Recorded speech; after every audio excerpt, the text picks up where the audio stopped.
بسم الله الحمد لله والصلاة والسلام على رسول الله صلى الله عليه وسلم. اما بعد، السلام علیکم و رحمت الله و برکاته. برادران و خواهران عزیز، موضوع امروزه درباره امام مهدی است. و امام مهدی کی است؟ امروز خواستم که برای شما از احادیث پیامبر صلی الله علیه و سلم درباره امام مهدی کمی صحبت داشته باشم. عبدالله ابن مسعود رضی الله عنه میگه که لا تذهب الدنیا حتی یملک العرب رجل من اهل بیتی. یعنی میگه دنیا نابود نمی شود تا وقتی که عرب ها دارای یک مرد می شوند که او از اهل بیت من است. یعنی یک وقتی می شود که از عرب مرد می براید که او از اهل بیت من است. پیامبر صلی الله علیه و سلم میگه یواطئ اسمه اسمی، یعنی وی هم نام من است، نام وی مثل نام من است، یعنی نام وی محمد است.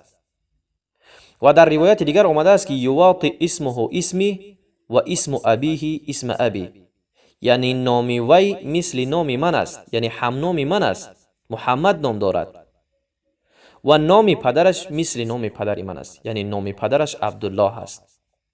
و در روایت دیگر می آورد که پیامبر صلی الله علیه و سلم می فرماید المهدی من عترتی من ولد فاطمه، یعنی مهدی از خانواده من است، از نسب من است، از شاخه های من است، از فرزندان فاطمه رضی الله عنها است. یعنی نشانه های مهدی چگونه است؟ پیامبر صلی الله علیه و سلم ما را نیز از نشانه های مهدی با خبر کردند. و قال النبی صلی الله علیه و سلم قال المهدی منی اجل الجبهه، یعنی میگه مهدی از اهل بیت من است و پیشانی مهدی میگه پیشانیش موی کم دارد، یعنی موی پیش سرش کم است. اقن الانف، و نشانه دویمش همین است که میگه بینی باریک و دراز دارد، یعنی بینیش پایان و یا اینکه بالا نیست، بینی باریک و زیبا دارد. یملأ الارض قسطا و عدلا، و در دوام پیامبر صلی الله علیه و سلم چی گفتند؟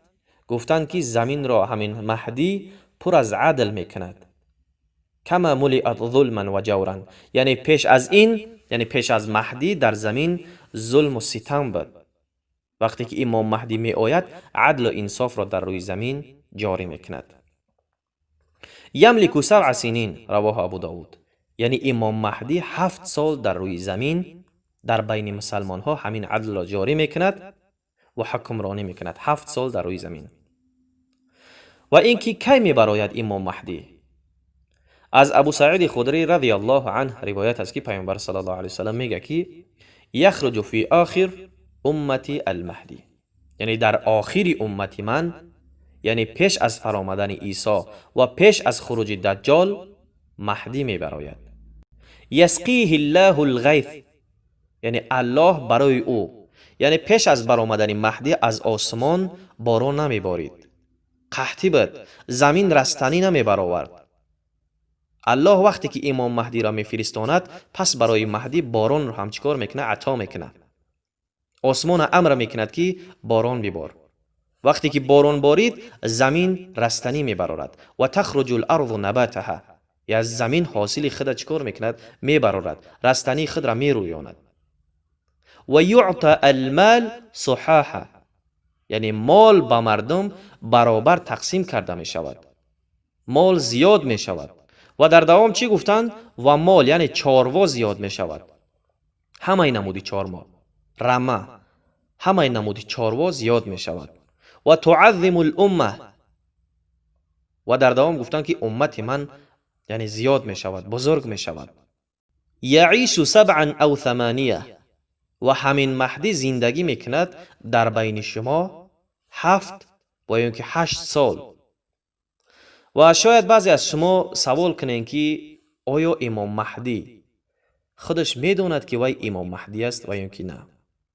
در جواب باید گفت که نه برادر عزیز، امام مهدی نمیدوند. چگونه که امروز شیعه ها میگن که وی حال وجود دارد و در یک غار پنهان شده است و فلان فلان و دیگر روایت هایی که میارند، همگی آنها قابل قبول نیست و ضعیف است. و در حدیث دیگر پیامبر صلی الله علیه و سلم می‌فرماید که المهدی منا اهل البیت یصلحه الله فی لیلة، یعنی پیامبر صلی الله علیه و سلم گفتند که مهدی از اهل بیت من است. الله او را آماده میکند، توفیق میدهد. برای چی؟ برای خلافت راهنماییش میکند، برای جنگیدن با دجال و با کفار. در کی؟ در یک شب، فی لیلتین. در حدیث دیگر پیامبر صلی الله علیه و سلم از جابر رضی الله عنه روایت است که پیامبر صلی الله علیه و سلم میگه که ینزل عیسی ابن مریم فیقول امیرکم المهدی تعال صلی بنا. یعنی میگه هنگامی که مهدی را دجال با لشکر خود احاطه کرده است در یک قلعه در دمشق، پس باید فردا میگه مهدی چیکار کند؟ به جنگ براید. در همین حال فرداش در نماز صبح الله کی را میفرستد؟ حضرت عیسی علیه السلام را. و امام مهدی به حضرت عیسی علیه السلام میگه که بیا نماز گذار برای مردم. حضرت عیسی علیه السلام میگه که نه، برخی از شما امیر بعضی از دیگرانتان هستید. یعنی امیر از شما است، امام از شما است، نه از من. یعنی پیامبر صلی الله علیه و سلم، یعنی امت پیامبر صلی الله علیه و سلم چیکار میکنه؟ گرامی میداره، قدردانی میکنه. و در حدیث دیگر از ابو سعید خدری میگه که روایت میکند من الذی یصلی عیسی ابن مریم خلفه.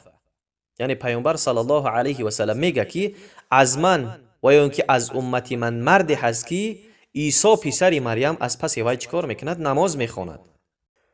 و در روایت دیگر میگه که ابشرکم بالمهدی یبعث فی امتی علی اختلاف من الناس و زلازل. یعنی پیامبر صلی الله علیه و سلم گفتند که یعنی خوشخبر برای شما میدهم که مهدی فرستاده میشود از بین شما، یعنی از بین شما ظهور میکند در حالی که مردم اختلاف دارند و در زمین جنبش های هست. پس مهدی میگه زمین را آباد میکند در حالی که پیش از مهدی در زمین جور و ظلم ستم بود. و یرضى عنه ساکن السماء. و از او راضی میشود از کی؟ از امام مهدی اونهایی که در آسمان و در زمین هستند. یقسم المال صحاحا قال له رجل ما صحاحا قال بالسویه بین الناس. یعنی مال تقسیم میکند. میگه مرد پرسید که ما صحاح، یعنی صحاح چیست؟ یعنی مال را تقسیم میکند در بین مردم. چیکار میکند؟ برابر تقسیم میکند. و الله دلهای امت محمد صلی الله علیه و سلم پر از بینیازی میکند. در دوام گفتند دیگر امت محمد صلی الله علیه و سلم به احتیاج میشود.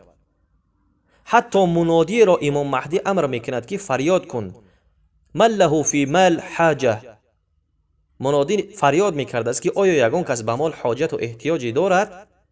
این در زمان مهدی است. فما یقوم من الناس الا رجل. پس از بین همون قدر مردم مرد میخیزد. پس امام مهدی برای اون مرد میگوید که برو به نزد خزینه دار.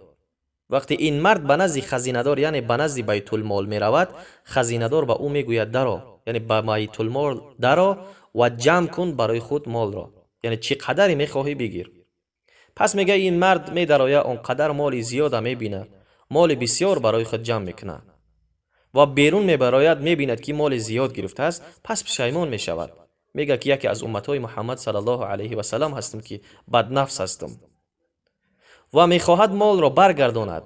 میگه فیرده فلا یقبل منه فیقال له. پس اون صاحب بیت المال چیکار میکنه؟ یعنی خزینه دار دویم باره مال قبول نمیکنه و میگه که ان لا ناخذ شیئا اعطینا. ما وقتی که دادیم دویم باره اون مال چیکار نمیکنیم؟ قبول نمیکنیم. فیکون كذلك 7 سنین او 8 او 9. پس میگه امام مهدی زندگی میکنه 7 یا 8 یا 9 سال در روی زمین. ثم لا خیر فی العیش بعده. پس میگه بعد امام مهدی زندگی خوبی نمیشه، یعنی بعد وفات او زندگی خوبی نیست در زمین. یا در روایت دیگر میگه که خیری نیست در حیات بعد وی. لا خیر فی الحیات بعده. یعنی بعد از او در روی زمین باز قشاقی و ظلم ستم رواج میگیرد. این بود مختصر در باب امام مهدی از احادیث پیامبر صلی الله علیه و سلم. از همه برادران و خواهران معذرت میخواهم که کمی سراسیمه صحبت کردم، زیرا اکثر شما وقت ندارین، یعنی وقت کم است برای شما. از همین خاطر کمی عجله کردم در صحبت و از الله سبحانه و تعالی معذرت میخواهم برای اشتباهات خود و از همه برادران و خواهران خود التماس دعای خیر دارم در حق ما بنده های گناهگار و در حق ما بنده های ضعیف. دعای خیر را فراموش نکنین و السلام علیکم و رحمت الله و برکاته.